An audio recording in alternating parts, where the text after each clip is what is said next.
नमस्कार, मानस मिश्रा वाली news nation में आप सभी का बहुत बहुत स्वागत करता हूं। लोकसभा में बीजेपी अमित शाह ने वो सारे गढ़ी सेट कर लिए जिससे वो लोकसभा में 3 बिल, जी हां 3 बिल परिसीमन, एक देश एक चुनाव यानी वन नेशन वन इलेक्शन, और तीसरा महिला आरक्षण जो 33% था, जो अभी हालिया में रुक गया था, उस पर सीधे तौर पर बड़ी जीत हासिल होने जा रही है। दिखा रहे हैं आपको आंकड़े, क्योंकि यहां पर अब तक जो खबरें आती थी कि वो जो टीएमसी के बीच टूट गए, फिर खबर आई कि उधर ठाकरे के भी वहां पर साथ टूट कर चले गए, और अंततः खबर आई कि यहां पर समाजवादी पार्टी के राम गोपाल यादव भी टूट करके यहां पर बीजेपी यानी एनडीए के साथ आ रहे हैं।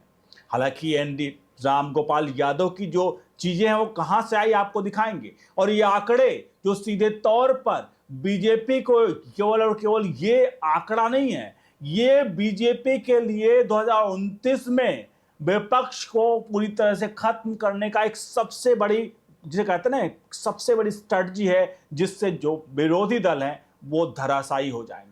चलिए हम आपको एक एक करके आंकड़ों की तरफ लिए चलते हैं, लेकिन सबसे पहले एक और बता दें, यहां पर डीएमके की भी एंट्री हो गई है। जो डीएमके का गठबंधन तमिलनाडु में कांग्रेस के साथ था, आपको पता होगा हालिया में टीबीके के विजय के बाद कांग्रेस में जैसे टीबीके की तरफ हाथ बढ़ाया और डीएमके से बात भी नहीं किया, इससे डीएमके नाराज थी। इसी का फायदा उठाकर अमित शाह ने बैक डोर से बड़ी फील्डिंग सेट कर दी और कांग्रेस को वहां से भी निराशा लगी, और 22 सीटें एनडीए के खाते में इस वाले परिसीमन और एक देश एक चुनाव, और यहां पर तीसरा जो है महिला आरक्षण को लेकर के सबसे बड़ा यहां खेल खेला है। चलिए आपको सीधे बिना आपका वक्त गवाए आंकड़ों की तरफ लिए चलेंगे। अनुरोध करेंगे वीडियो के कमेंट बॉक्स में राय प्रतिक्रिया जरूर दीजिएगा।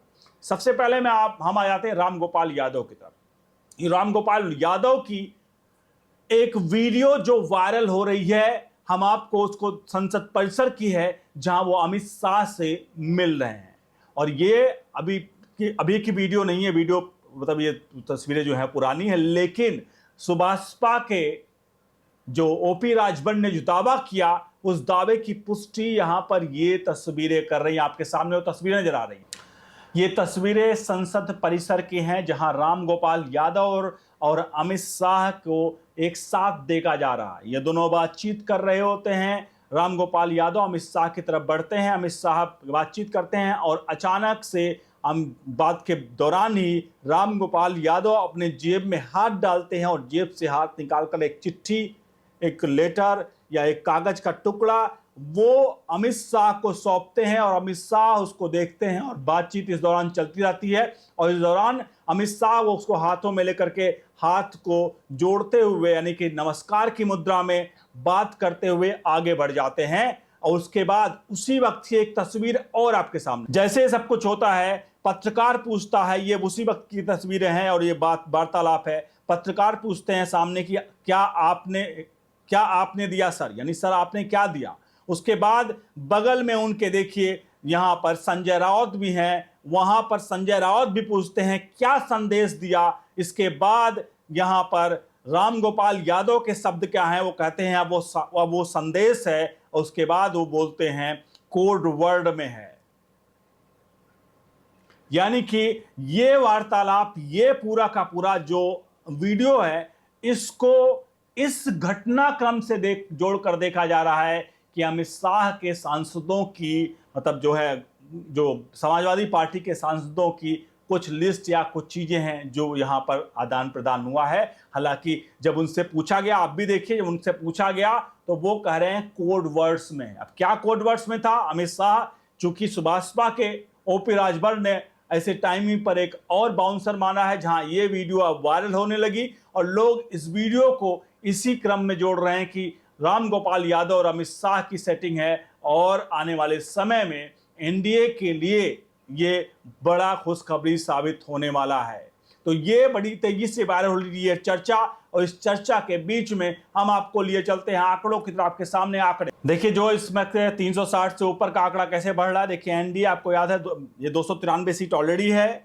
टीएमसी के खाते में भी 20 लोग यहां पर आ रहे हैं, इसमें जो अलग पार्टी में जुड़ गए हैं। टीएमसी का ये उनका गठबंधन है। यूबीटी उद्धव ठाकरे का जो है वो 7 सीटें वहां पर, समाजवादी पार्टी का 30 जैसा कि राम गोपाल यादव को तथ्य दिखा रहे हैं, और डीएमके के 22 जो हैं, डीएमके के 22 और कुल मिलाकर 372 सीटों का आंकड़ा यहां पर पार करती हुई एनडीए घटक दल दिख रहे हैं।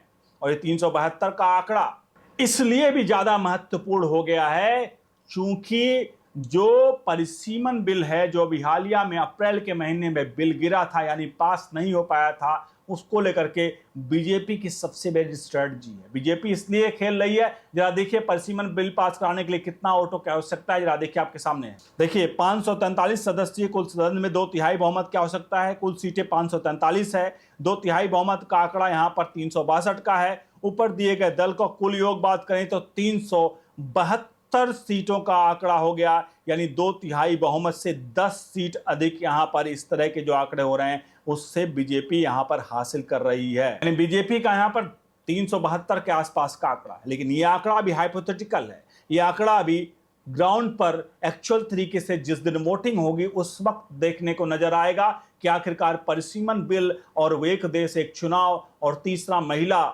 जो है वो महिला आरक्षण को लेकर के वो बिल, ये तीनों बिल पास कराने के लिए बीजेपी आगे बढ़ रही है। इसमें सबसे प्रमुख आपको बता दें बीजेपी के लिए सबसे महत्वपूर्ण क्यों है, और यहां पर जो बात कर रहे हैं हम डीएमके भी साथ आ रहा है, उसका सबसे प्रमुख कारण है क्योंकि डीएमके को इस बात के लिए कांग्रेस ने और राहुल गांधी ने भड़काया था कि साउथ के देशों मतलब साउथ के राज्यों को प्रतिनिधित्व तो नहीं मिलेगा इस तरह से नॉर्थ के राज्यों को मिलेगा। लेकिन अमित शाह ने यहाँ साफ तौर पर ये चीजें ऑलरेडी लिखित भी है जहां पर यह बताया गया कि 50% सीटों का बढ़ोतरी हर जगह होगा, यानी जितना प्रतिनिधित्व अब है सीटों के मुकाबले उतना ही प्रतिनिधित्व आगे वाले मतलब समय में राज्यों का भी होगा।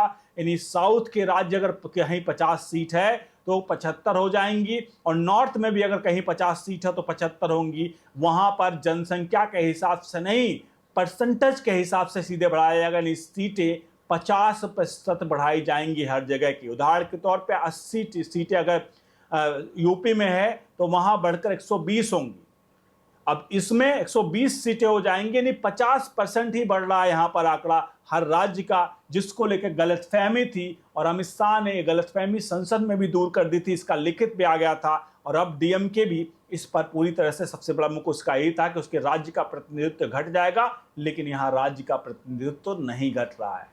तो कुल मिलाकर ये परिसीमन बिल पास होने से, वन नेशन वन इलेक्शन पास होने से साफ तौर पर 2029 में अगर एक देश एक चुनाव की बात आई तो जाहिर सी बात है एक देश एक चुनाव में बीजेपी का जो केंद्र की लहर है वो सारे चुनाव में देखने को मिलेगी। और जैसे आपने देखा अमेरिका में एक साथ 2-3 महीने में चुनाव होते हैं और एक साथ चुनाव खत्म हो जाते हैं, तो इसी तरह भारत में होगा। इससे भारत की अर्थव्यवस्था इकोनॉमी को बहुत बड़ा बूस्टअप मिलेगा। हर दूसरे तीसरे महीने हम चुनाव में चले जाते हैं, हर छठे महीने में चुनाव होता है, और हमारा चुनाव आयोग से लेकर के जितनी भी हमारे पास चीज़ें हैं वो सब उसमें इन्वॉल्व हो जाती हैं और देश का पैसा समय से बर्बाद होता है। इसीलिए हम अगर एक देश एक चुनाव को फॉलो करते हैं तो देश के इकोनॉमिक कंडीशन, जीडीपी से लेकर हर चीज़ में काफ़ी कुछ ग्रोथ होगी, इन्फ्लेशन घटेगा और देश को सबसे बड़ा फायदा होगा आने वाले दिनों में।